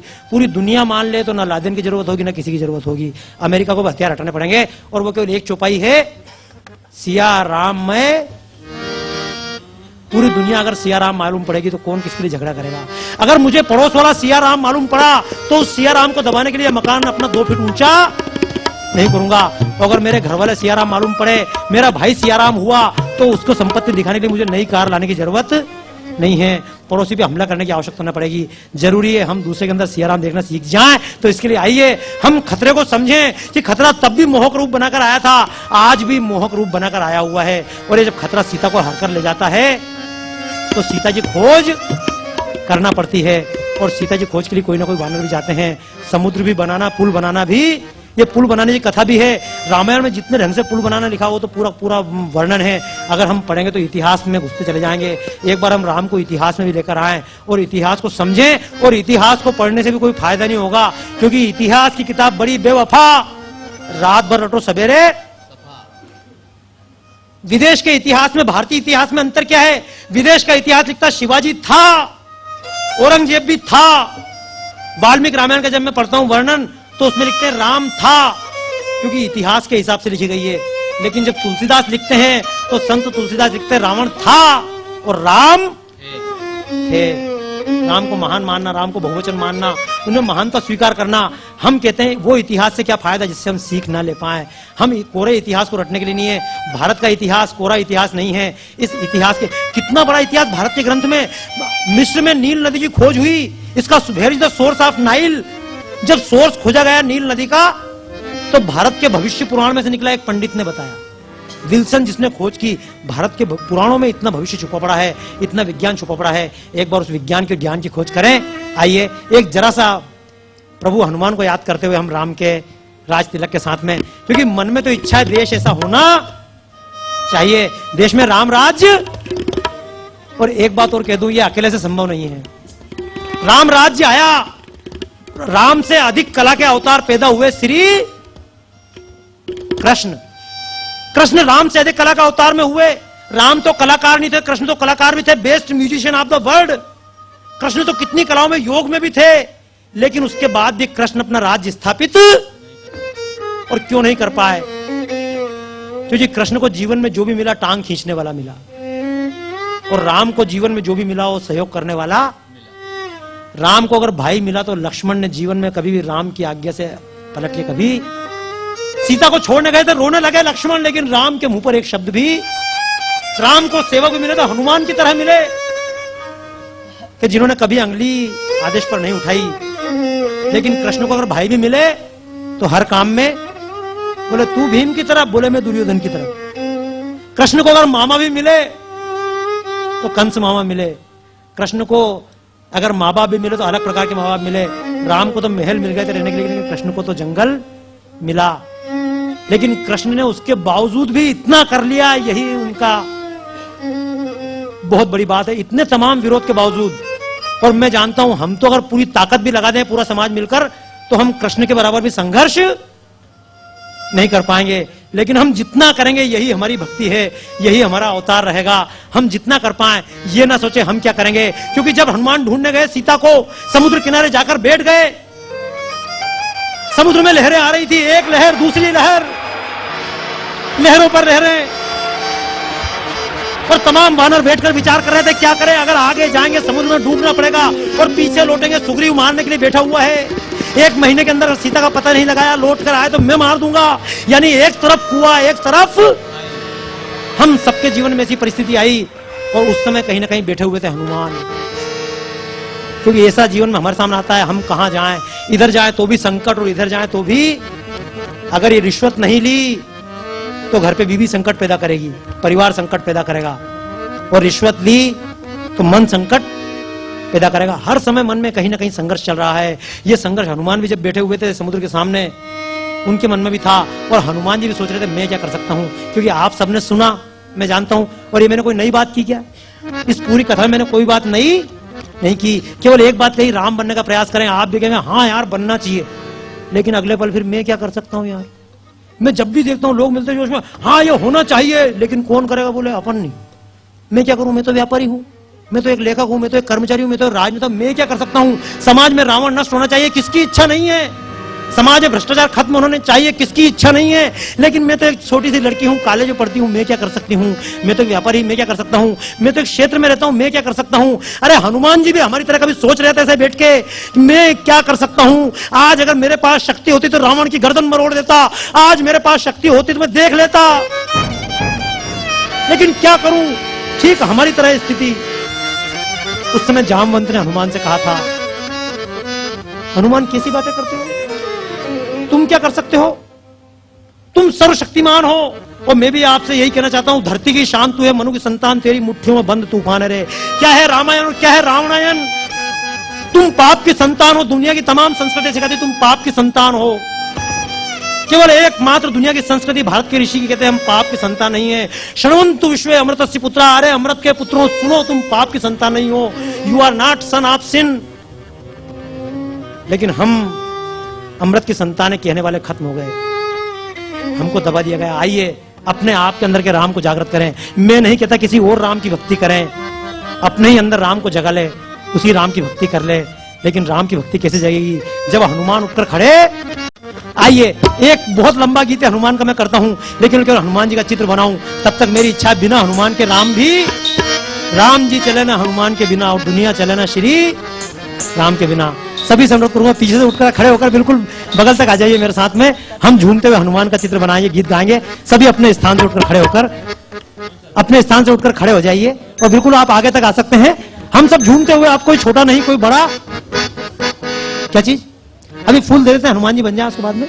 तब तक के लिए सभी संपर्क करूंगा, उठ के आगे तक आ जाए, और हम हनुमान जी के लिए हम सब मिलकर गीत गाएं।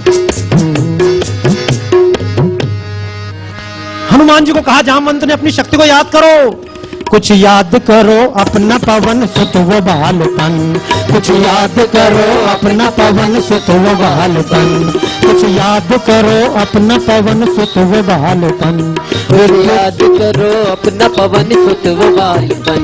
विद्युत से गति, विद्युत से गति है तुम्हारी केशरी नंदन, कुछ याद करो अपना पवन सुत वो बालपन, कुछ याद करो अपना पवन सुत वो बालपन, कुछ याद करो अपना पवन सुत वो बालपन, कुछ याद करो अपना पवन सुत वो बालपन।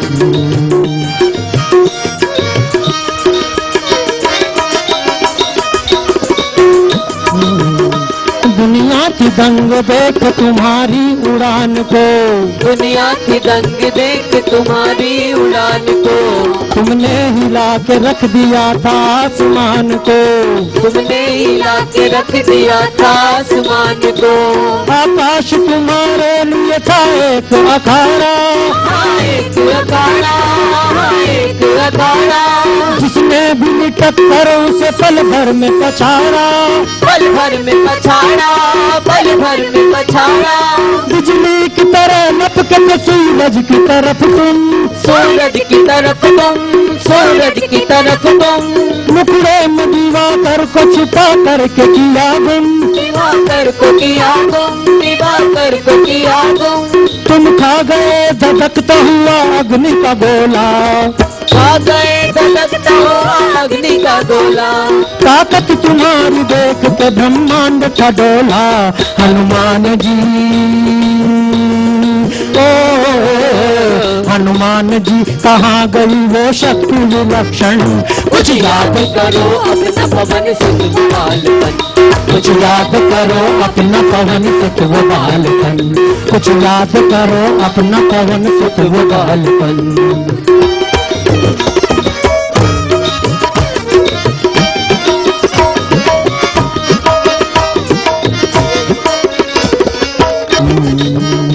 फिर एक नया दुश्मन तुम्हें ललकारने लगा, करने लगा।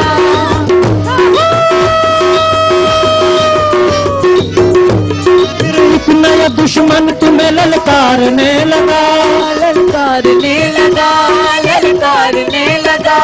आंखें दिखा के शेखियां बघारने लगा, बघारने लगा, बघारने लगा। उसको बीमारी लात तुमने बात बात में, हाँ हाँ बातों बात में, हाँ हाँ बातों बात में। पापी को किया मात तुमने बात बात में, हाँ बात बात में, हाँ बात बात में। जब राह गया हार तो फिर इंद्र भी आया, इंद्र भी आया, इंद्र भी आया। झुंझुला के उसने तुम पे अपना वज्र चलाया, फिर अंत में सब हो गए झगड़ों का सफाया, झगड़ों का सफाया, झगड़ों का सफाया। सब लोगों ने मिलकर तुम्हें वज्रांग बनाया। है आज कसौटी, है आज कसौटी तुम्हारी केशरी नंदन, कुछ याद करो अपना पवन सुत वो बालपन, कुछ याद करो अपना पवन सुत वो बालपन, कुछ याद करो अपना पवन सुत वो बालपन, कुछ याद करो अपना पवन सुत वो बालपन। तुम शक्ति पुण्य हो किसी से डर नहीं सकते, डर नहीं सकते, हाँ डर नहीं सकते। ऐसा न कोई काम जो तुम कर नहीं सकते, हाँ कर नहीं सकते, हाँ कर नहीं सकते। उठो छलांग मारो बजरंग बली, उठो बजरंग बली, उठो बजरंग बली, उठो बजरंग बली, चलो बजरंग बली। तो आकाश को ललकारो बजरंग बली, उठो बजरंग बली, चलो बजरंग बली। भीषण स्वरूप धारो बजरंग बली, उठो बजरंग बली, चलो बजरंग बली, उठो बजरंग बली, चलो बजरंग बली, उठो बजरंग बली, चलो बजरंग बली, उठो बजरंग बली, चलो बजरंग बली, उठो बजरंग बली, चलो। और विराट हुए तो हनुमान, विराट अंतरिक्ष तक विराट हनुमान पहुंच गए थे लंका। सीता को खोजा नहीं राम ने, हनुमान ने। और बाद में वही हनुमान जो कह रहे थे मैं क्या कर सकता हूं, उसी हनुमान में जब राम ने कहा था कि मैं क्या करूं, समुद्र को पार नहीं कर सकते, वाल्मीकि रामायण का कथन है, मेरा भी नहीं है ये। तो हनुमान ने कहा एक काम करो, दिक्कत नहीं है, अगर रावण को ही मारना तो मैं, जामवंत, मयंद, नल, नील, 2 लोगों को नाम जो मेरे स्मरण से निकल रहे हैं, बोले हम 8 लोग जाते हैं और हम ही जीत के लिए आएंगे। फिर अगर ऐसी बात है तो मतलब कोई हम समुद्र को तैर कर ही चले जाएंगे अगर ऐसी दिक्कत है। इतनी ताकत जो एक साधारण समाज कहता था, और ये ऐसी स्थिति नहीं आई है। जब देश कभी गुलाम पड़ा था तब भी देश कहता था मैं क्या कर सकता हूं, इतने बड़े अंग्रेज मैं कैसे लड़ूंगा। लेकिन तब भी हनुमान की तरह कुछ लोग खड़े हुए थे, कोई जामवंत की तरह समाज को जगाने वाले लोग थे, जिन्होंने कहा था तुम सामान्य नहीं हो। और हमारे समाज में कोई सुभाष चंद्र आया, कोई भगत सिंह आया, कोई लक्ष्मीबाई बनकर पैदा हुए और इस देश को आजाद कराया। और मैं भी आपसे कहना चाहता हूं कि जो शक्ति तब थी वो अब भी खत्म, वो बुद्धि जिसने अतीत में ज्ञान का दीप जलाया, वो बुद्धि जिसने भारत को जग सिरमौर बनाया, नहीं हुई है लुप्त मनों में सुप्त पड़ी है भाई। सूरज से अंगारों पर जो राख का बादल छाया, इस राख के बादल को हटा दें तो हो सकता है जैसे हनुमान जैसे हमारे अंदर कोई जाग जाए। आइए उस हनुमान को जगाने की साधना ये राम, ये उसी हनुमान को ढूंढने के लिए है। और मैं कहता हूं कि राम तब थे, राम अब थे। एक चौपाई अवश्य मेरे साथ गाइए। नाना भांति राम अवतारा, नाना भांति राम अवतारा, रामायण सतकोटि अपारा, रामायण सतकोटि अपारा। हजारों अवतार है राम के। नरसिंह बनकर भी राम पैदा हुए थे, राम बनकर भी राम आए, कृष्ण बनकर भी वही राम आए, चाणक्य बनकर भी वही राम थे, चंद्रगुप्त में भी वही राम थे। कभी महाराणा प्रताप के रूप में अगर पैदा हुए तो वही राम पैदा हुए, शिवाजी के रूप में वही राम, और अंग्रेजों से लड़कर उनको वापस लंदन का रास्ता दिखाने वाले भी वही राम। और कहना चाहिए आज भी समाज में कहीं कोई काम करता मिल जाए समाज सेवा का, तो मान लेना राम ने शरीर त्याग नहीं किया, राम भी आज मौजूद हैं। शरीर अलग हो सकता है लेकिन राम की आत्मा तो वही है, राम की दिव्यता तो वही है। उस आज के राम को ढूंढने का प्रयास करें, तभी जाके हमारे सबके मन के अंदर राम बैठ पाएंगे। आइए और उत्साह से, यह सोचकर नहीं कि समाज में क्या होने वाला है, निराशा से क्यों देखें। अगर निराशा ही चाहिए थी तो राम की आवश्यकता ही, हम तो कहेंगे राम राज्य लेकर आएंगे, क्योंकि राम राज्य नीति रावण राज्य नीति नहीं है। समाज में जब भी गड़बड़ी होगी तो उसका इलाज भी, अगर हमने राम को नहीं जगाया तो राम कहीं और पैदा हो जाएंगे। राम केवल हमारी मोहताज नहीं है, राम हमारी दया के मोहताज। अगर हमने देश को लड़ने के लिए व्यक्ति नहीं दिए तो कहीं किसी जंगल में पैदा हो जाएंगे। अगर दिल्ली ने भगत सिंह पैदा नहीं किया तो कोई पंजाब पैदा कर देगा। अगर हमने किसी आर्यभट्ट को पैदा नहीं किया कोई जंगल कर देगा। अगर ये बाबा सत्यनारायण मौर्य भी गीत नहीं गाएगा तो कोई और, कोहली जी का आभार करूंगा उन्होंने रामायण लिखी, लेकिन अगर वो भी नहीं लिखते तो कोई और। परमात्मा अपना काम अंततः किसी न किसी माध्यम से करवा लेता है। हम निमित्त बनने को, एक बार अपने मन को अयोध्या का निमित्त बना ले, हमारे मन में राम अवतार ले सकें। बाहर की अयोध्या तभी सुरक्षित रह सकती है जबकि हमारे मन की अयोध्या में फसल उगती रहे। और जब राम लौट कर आए अयोध्या में, रावण को जीतकर तमाम अपने वनवासी मित्रों को साथ लेकर आए, वापस वनवासी मित्रों से मिलकर आए, और एक बार अपने मन में उस भावना को लेकर जाइएगा कि राम वापस आ चुके हैं। राम राज्य तो आना ही है, राम राज्य अवश्यंभावी, राम आने ही वाले हैं। जरूरी है अगर हम साथ गए तो बंदर के रूप में सौभाग्य प्राप्त करेंगे, और घर बैठ गए तो घर बैठे रह जाएंगे। जैसे अयोध्या वाले घर बैठे रहे, बंदरों ने जिता दिया। दिल्ली वाले अगर इस काम को नहीं करेंगे तो कोई और वाले कर लेंगे, कलकत्ता वाले कर लेंगे, या गांव वाले खुद अपना निपट। छोटे छोटे गांव में आज मिशनरी के खिलाफ लोग उठकर खड़े हैं, आतंक के खिलाफ खड़े हैं, उल्फा के खिलाफ भी खड़े हैं, लोग जी रहे हैं, कश्मीर में भी जी रहे हैं, जम्मू में भी खड़े हो गए। दिल्ली वाले तो वहां नहीं गए थे। जहां आतंक पैदा होगा वहां पर आतंक के खिलाफ जागृति भी आ जाएगी। लेकिन हमारा कर्तव्य, हम तो समाज को जगाने का प्रयास करें। इस जगाने के लिए जहां जहां तक जिसकी जो श्रद्धा हो, तन से, मन से और धन से। जैसे मैंने पहले बताया, भारत भक्ति संस्थान की स्थापना हुई है, चित्र मौजूद है, मैं आता रहूंगा। मेरी केवल एक इच्छा है कि जो हम काम करें इस प्रकार करने वाले, भाई राजेश जी ने कविता पढ़ी, ये भी राम का ही काम। गजेंद्र जी भी हैं, सभी यहाँ पर जो बड़े बड़े साहित्यकार लोग हैं, प्रेम जी भी लिख रहे हैं, ये सब भी राम का ही काम। इस प्रकार के काम आगे बढ़ता रहे, अच्छे साहित्यकारों को आगे बढ़ने का मौका मिले, कोई नई चीज आए उसको आगे बढ़ने का मौका मिले, कोई नया साहित्य प्रकाशनों को उसको प्रकाशन का मौका। पिछले दिनों कवि संगम का जो बड़ा कार्यक्रम हुआ था, पूरे देश से हमने कवि बुलाए थे, तब इच्छा हुई थी इन कवियों की किताब भी निकलना, क्योंकि उन कवि की किताब कौन निकलाएगा। उन्होंने किसी सरकार की वंदना नहीं लिखी। श्री कृष्ण सरल जैसा एकमात्र दुनिया का व्यक्ति जिसने 9 महाकाव्य लिखे, उसको ना महाकवि का दर्जा मिला, ना उसकी किताब सरकार ने छापी, क्योंकि उसने केवल क्रांतिकारियों पर लिखा, मैं चारण हूं उन वीरों का जिनके गीत सुनाया करता हूं, और जो कर्ज राष्ट्र ने खाया मैं उसे चुकाया करता हूं। तो चुकाने वाले श्री कृष्ण सरल जी की किताबें नहीं मिली। मेरे मन में इच्छा थी उनकी किताबें छपे, पुनर्छपे। अभी 7 वड़ेकर जी की रामायण देख रहा था, उसको भी छापने की इच्छा छपे। ऐसे प्रकल्प के लिए आप जिस प्रकार सहयोग करना चाहें तो यहाँ पर माननीय जगदीश जी मौजूद है, राजेश जी मौजूद है, सभी। जब राजेश जी मुझसे बोल रहे बाबा जी कार्यक्रम कैसे करना है, मैंने कि ये कार्यक्रम तो कर लो इसमें तो क्योंकि मैं जानता हूँ छोटे छोटे कार्यक्रम में सहयोग की आवश्यकता। अगर मैं अकेला आकर गीत चला जाता, गाकर चला जाता, बात अलग है, लेकिन जब मिलकर काम करें, अगर घर पर एक दीपक जलाना हो तो उसमें मेहनत की जरूरत नहीं है, लेकिन जब समाज को दिखाने के लिए दिवाली मनाए तो कई दियों की जरूरत, और उसके लिए कई महीनों का बजट बिगाड़ के दिवाली। तो ये तो खैर एक कार्यक्रम है, लेकिन ऐसे कार्यक्रम चलते रहें। मुझसे अच्छे कई सारे गाने वाले जो वो गाते रहें, या इस प्रकार के कभी प्रवचन होते रहे, लेक्चर होते रहे, जिनमें हम राम के जीवन को वास्तव में सामने ले जा पाए। छोटी सी किताब आपके सामने एक आई हुई है, भारत भक्ति उद्घोषा भी 1-2 महीने पहले हमने प्रारंभ करने का प्रयास किया है। ये पुस्तक भी हम चाहेंगे इस प्रकार की चीजें चलती रहे। तो इन सब में जो भी आप सहयोग कर पाए वो करने का प्रयास कीजिए, और समय अगर दे पाए तो शायद इससे बढ़कर तो कोई भी चीज। मैंने जैसे बताया, राम जब हनुमान से मिले तो राम ने अपनी जेब से कुछ भी ढीला करके, और वनवासी को आवश्यकता भी नहीं थी। केवट को जब राम ने पैसा देना चाहा तो केवट ने हाथ ऊंचे कर दिए, बोले अभी नहीं चाहिए, बोले कब चाहिए, बोले तभी लूंगा ब्याज समेत। तो ये कुछ काम ऐसे होंगे शायद जिनमें, क्योंकि मेरे साथ कई बार नाम जुड़ने में लोग डर भी लगता है, बाबा के साथ नाम जुड़ गया अब क्या होगा, क्योंकि नाम जुड़ना भी कई बार खतरनाक हो जाता है। लेकिन मैं चाहूंगा इतनी आप सब में प्रेरणा रहेगी।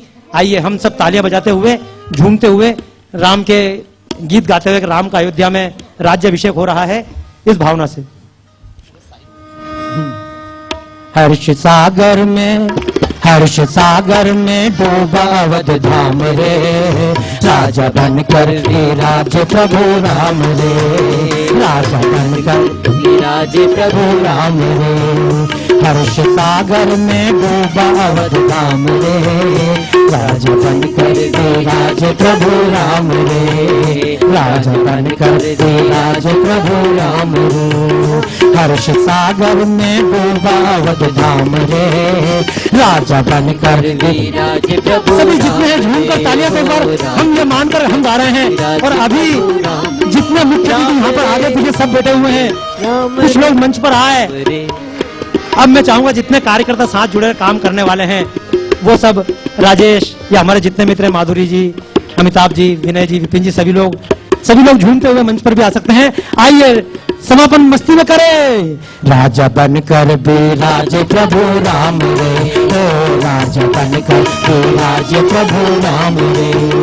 हर्ष सागर में, हर्ष सागर में डूबा अवध धाम रे, राजा बनकर प्रभु राम रे, बनकर विराज प्रभु राम रे, राजा बनकर विराज प्रभु राम रे, राजा बनकर विराज प्रभु राम रे। पहले खिले थे न कभी इतने सारे फूल, सोंधी सोंधी इतनी महकी थी न कभी धूल। पहले खिले थे न कभी इतने सारे फूल, सोंधी सोंधी इतनी महकी थी न कभी धूल। सभी बाकी लोग भी जो मंच पर हमारे संरक्षक बनकर आए थे, जिनको मंच पर बुलाया था, सभी सत्येंद्र जिंदल जी, सभी मंच पर, सबको चाहूंगा आइए जहां खड़े हैं वहां आए। अनिल जी, हम जहां खड़े, कितने लोग मस्ती में हो, मस्ती में हो, झूमते हुए हो, नाचते हुए हो, गाते हुए भी। राजा बनकर विराज प्रभु राम रे, राजा बनकर विराज प्रभु राम रे, राम रे राम रे राम रे राम रे। पहले खिले थे न कभी इतने सारे फूल, पहले खिले थे न कभी इतने सारे फूल, सोंधी सोंधी इतनी महकी थी न कभी धूल, सोंधी सोंधी इतनी महकी थी न कभी धूल। त्रास जिन ग्रहों ने दिया 14 बरस तक, त्रास जिन ग्रहों ने दिया 14 बरस तक, अवध के लिए वो सभी हो गए अनुकूल, अवध के लिए वो सभी हो गए अनुकूल। जैसे पंछी ने पाया विश्राम रे, राजा बनकर विराज प्रभु राम रे, राजा बनकर विराज प्रभु राम रे, राम रे राम रे राम रे राम रे राम रे।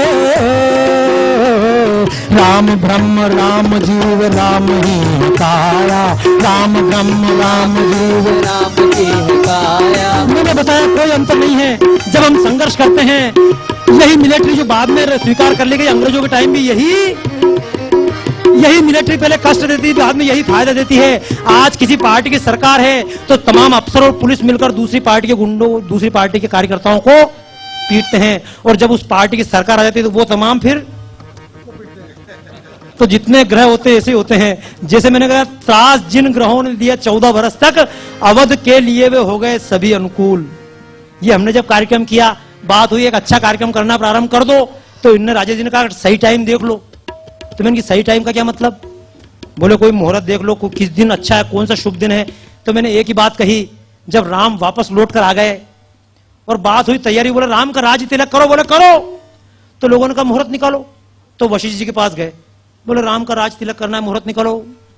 तो वशिष्ठ जी ने कहा मैंने एक बार निकाल लिया था, मैं वही वशिष्ठ हूं, और एक बार बहुत सोच समझ के निकाला। बेचारा बाप मर गया, छोरा जंगल चला गया, ये पत्नी चोरी चली गई, 14 साल तक भटकते फिरे, अब मैं नहीं निकालूंगा। तो बोले सही समय कौन सा राज तिलक का? बोले जिस समय कर दो वही सबसे अच्छा। तो देशभक्ति जगे, हम में रामत्व जगे, इस देश का काम प्रारंभ हो, इसके लिए समय कब से? आज से, अभी से। तो आइए झूम के राजा बनकर तू राज प्रभु राम रे, राजा बनकर भी राज प्रभु राम रे। हर्ष सागर में डूबा अवध धाम रे, राजा बनकर भी राज प्रभु राम रे, राजा बनकर भी राज प्रभु राम रे, राम रे राज प्रभु राम रे।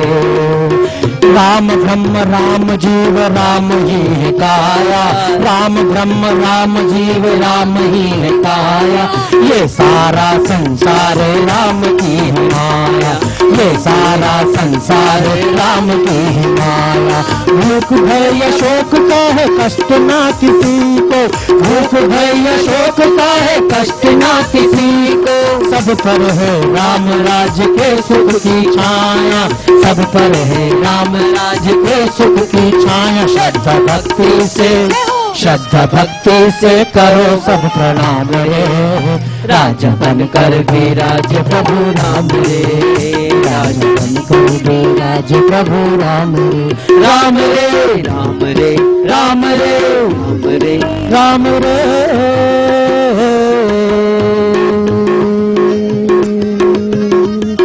पहले किले थे न कभी इतने सारे फूल, पहले किले थे न कभी इतने सारे फूल, सौंधी सौंधी इतनी महकी थी न कभी फूल, सौंधी सौंधी इतनी महकी थी न कभी फूल। सास जिन ग्रहों ने दिया 14 बरस तक, सास जिन ग्रहों ने दिया 14 बरस तक, अवध के लिए वे सभी हो गए अनुकूल, अवध के लिए वे सभी हो गए अनुकूल। जैसे पंथी ने पाया विश्राम रे, राजा बनकर भी राज प्रभु राम रे, राजा बनकर भी राज प्रभु राम रे, राम रे राम रे राम रे राम रे राम रे।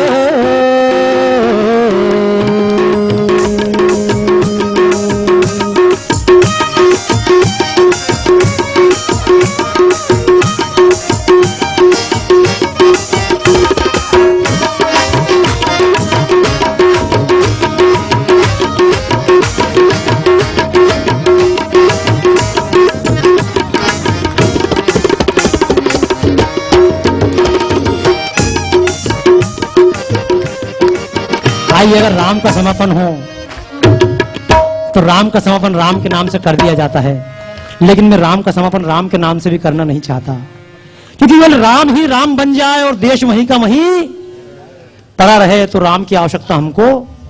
राम इसलिए महान थे कि राम ने पूरे देश को साथ लेकर काम किया। राम ने, बाली ने रावण को मारा था, बहुत सरलता से मारा, पटक पटक कर मारा, लेकिन उसके बाद बाली का नाम पूज्य, क्योंकि बाली ने केवल अपने अहंकार की तुष्टि के लिए मारा, लेकिन राम ने भले ही मुश्किल से मारा, लेकिन राम का नाम पूज्य है, क्योंकि राम ने जनता के कल्याण के लिए मारा। राम से सीख भारत को भी लेना चाहिए और राम से सीख अमेरिका को भी लेना चाहिए। रावण को मारा लेकिन वह खूंटा नहीं गाड़ा, राम वहीं का राज्य वहीं देकर आ गए। राम का तो ऐसा था। और एक बात और कहूं, राम की योजना अगर पैदा करना है तो एक दिन में तो राम पैदा, राम को जादू मंत्र नहीं है। राम के पैदा होने के पहले 5 पीढ़ियों ने काम किया। एक पूरी पीढ़ी श्रम का काम करती रही, गंगा को धरती पर लाने का इंजीनियरिंग वर्क करती रही। एक पूरी पीढ़ी चली गई इस काम में, एक पीढ़ी पूरी चली गई गोरक्षा के काम में, एक पूरी पीढ़ी सत्य की रक्षा करते चली गई। हरिश्चंद्र की पीढ़ी, रघु की पीढ़ी अलग काम करते चली गई। दिलीप की पीढ़ी ने गोरक्षा में पूरा समय दे दिया। भगीरथ की पूरी पीढ़ी श्रम कार्य करते मर गई। दशरथ के टाइम की पूरी पीढ़ी ने राज्य विस्तार का काम किया। ये कई पीढ़ियों की साधना के बाद राम पैदा हो पाते हैं। चिंता ना करें, हम राम बनेंगे। हम नहीं बन पाए तो हमारी संतान बनेगी, और हमारी संतान भी नहीं बन पाई, कुछ दिन और रावण राज्य झेलना पड़ा, तो संतान की संतान तो राम बनेगी। और वह नहीं बनी तो 5वीं पीढ़ी में तो राम पैदा ही होंगे। आज नहीं, राम की साधना भी नहीं, युगों युगों की साधना है। मैंने बताया जटायु के हाथों से चित्ता जाते हैं, हम वो काम प्रारंभ कर दें। मैं चाहता हूं राम का भी कार्य का समापन हो, क्योंकि राम की वंदना करूं, कृष्ण की वंदना करूं, शंकर के गीत गाऊं, या गंगा की उपासना करूं, या राम कृष्ण जैसे हजारों लालों को पैदा करने वाली भारत माता के साथ समापन करूं। अगर भारत माता जिंदा रही तो हजारों राम पैदा हो जाएंगे, हजारों कृष्ण, विवेकानंद, सुभाष चंद्र बोस, हजारों भगत सिंह पैदा हो जाएंगे। आइए बहुत संक्षिप्त में भारत माता की आरती गाते हुए, क्योंकि राम का कीर्तन करें लेकिन आरती तो भारत माता की आरती होना चाहिए। हमारी तमाम भक्तियां मिलकर राष्ट्र भक्ति बन जाए। हमारी भक्तियां अगर भक्ति रही तो कुचल दी जाएंगी जैसे कुचली गई। नाम बहाना बाबर का हो सकता है, बहाना रावण का हो सकता है, लेकिन कोई भक्ति रही तो कुचल दी जाएगी। जब तक हम तमाम भक्तियां मिलकर भारत भक्ति ना बन जाए, तब तक हमको भी चैन ना मिले। ऐसे मन में संकल्प लेते हुए आइए बहुत संक्षिप्त में, बहुत सरल में, आगे से लेकर पीछे तक, क्योंकि भारत माता तो सबकी, वो तो हमारे राम की भी माँ है, मेरी माँ की भी। और जो मैं बता रहा था ग्रहों की बात करके, मैं बहुत पहले अपना वो देखता था जन्म पत्री। तो एक दिन अखबार में अपनी जन्म पत्री देख रहा था, तो मेरे पिताजी ने मुझे डांटा, बोले तू क्यों देख रहा है जन्म पत्री? तो मैंने कि मेरे को ग्रह लगे तो देखूंगा कौन सा। तो उन्होंने मुझे इतनी अच्छी बात कही, मेरे पिताजी साधारण से स्कूल के टीचर ने इतनी अच्छी बात कही, बोले तेरे को ग्रह देखने की जरूरत नहीं। मैंने कि क्यों? बोले तुम्हारे ऊपर तो छाया है। तो मैंने कहा मेरे ऊपर छाया? बोले हम है। तो जब तक बाप बैठा तब तक बेटे को ग्रह, आप खुद कल्पना करो, आपकी गोदी में बेटा बच्चा बैठा, उसको शनि लग गया तो उसके बाप का क्या जाना। माँ का टेंशन है, रात रात भर जगेगी। तो जब तक हमारे ऊपर छत्र होता है तब तक हमको टेंशन। इसलिए जिनके माँ बाप है उनके ऊपर तो छाया, और जिनके माँ बाप नहीं है उनके लिए हमारे ऋषि मुनियों ने व्यवस्था कर दी कि जा, तेरी अगर कोई माँ नहीं है तो ये देश तेरी माँ है, ये दुर्गा, तेरा कोई बाप नहीं है तो परमात्मा हमारा बाप। तुम ही हो माता पिता, तुम ही हो बंधु सखा, तुम ही हो माता पिता तुम ही हो, बंधु सखा, तुम ही हो साथी, तुम ही सहारे, कोई ना अपना सिवा। तुम ही हो साथी, तुम ही सहारे, कोई ना अपना सिवा तुम्हारे। दया की दृष्टि सदा ही रखना, दया की दृष्टि सदा ही रखना। तुम ही हो बंधु सदा, तुम पिता तुम ही हो बंधु सदा तुम ही हो। झुक सके ना ये फूल हम हैं तुम्हारे चरणों, जो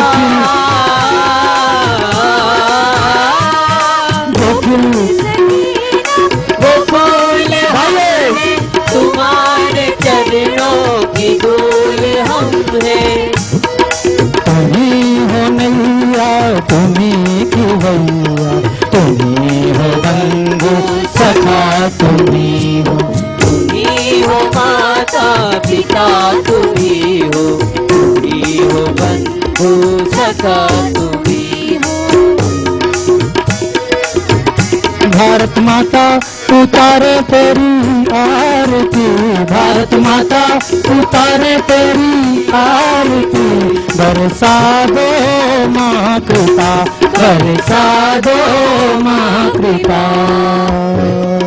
युग युग से बहते आए तेरी ममता के धारे, युग युग से बहते आए तेरी ममता के धारे। संतों के संग मैया तूने पापी भी है तारे, संतों के संग मैया तूने पापी भी है तारे। भारत माता उतारे तेरी आरती, भारत माता उतारे तेरी आरती। बरसा दो माँ कृपा, बरसा दो माँ कृपा। भारत माता उतारे तेरी आरती, भारत माता उतारे तेरी आरती। बरसा दो माँ कृपा, बरसा दो माँ कृपा। भारत माता उतारे तेरी आरती, भारत माता उतारे तेरी आरती, बरसा दो माँ कृपा, बरसा दो माँ कृपा। सुत तेरे हैं वीर तपस्वी ज्ञानी और विज्ञानी, तेरे हैं वीर तपस्वी ज्ञानी और विज्ञानी। तेरी महिमा युग युग से गाती ऋषियों की वाणी, तेरी महिमा युग युग से गाती ऋषियों की वाणी। भारत माता उतारे तेरी आरती, भारत माता उतारे तेरी आरती, बरसा दो माँ कृपा, बरसा दो माँ कृपा।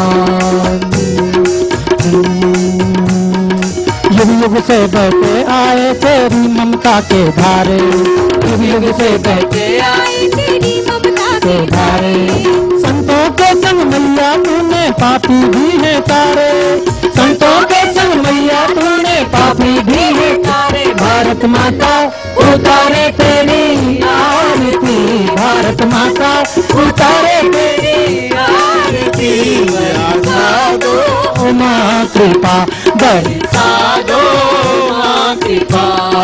भारत माँ की दिव्य आरती श्रद्धा से जो गावे, भारत माँ की दिव्य आरती श्रद्धा से जो गावे, अपने जीवन को जीते जी स्वर्ग सरीखा पावे, जीवन को जीते जी स्वर्ग सरीखा पावे। भारत माता उतारे तेरी आरती, भारत माता उतारे तेरी आरती, बरसा दो माँ कृपा, बरसा दो माँ कृपा। भारत माता उतारे तेरी आरती, भारत माता उतारे तेरी आरती, बरसा दो माँ कृपा। माँ कालिका कपालिनी, महिषासुर मर्दिनी,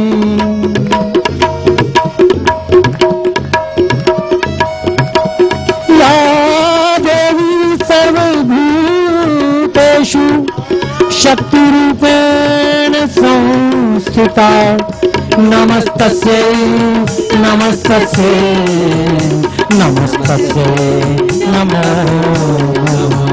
या देवी सर्वभूतेषु सिद्धिरूपेण संस्थिता, नमस्तस्यै नमस्तस्यै नमस्तस्यै।